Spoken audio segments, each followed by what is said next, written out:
আচ্ছা মা, আপনাদের বাড়িতে গৌর হরির চিত্রপট আছে? এখানে আছে? আচ্ছা, গৌর হরির হাতটা কেমন আছে? বাহ, সুন্দর। আচ্ছা, আপনারা কেউ কোনোদিন তাকে জিজ্ঞেস করে দেখেছেন, হ্যাঁ গো সব সময় হাত তুলে রাখো, হাতে ব্যথা করে না? জিজ্ঞেস করোনি? এ বাবা, জিজ্ঞেস করবে আর বলবে হাতে ব্যথা করলে বলো একটু তেল মাখিয়ে দেব, এটাও বলবে। আচ্ছা, আপনি ভেবে বলেন, হাত তুলে রাখলে কষ্ট হয় না? হয়তো, তবুও তুলে রেখেছে কেন?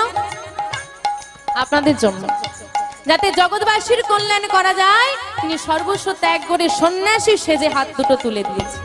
তা সে আমাদের জন্য কষ্ট করে সারা জীবন হাত তুলে রইল। আর মায়েরা কি এমন ভালোবাসা গৌর হরির প্রতি গো, যে 5 মিনিট হাত তুলে রাখতে পারছো না? তো যারা যারা আমার গৌর হরিকে ভালোবাসেন তাদের হাতগুলো থাকবে।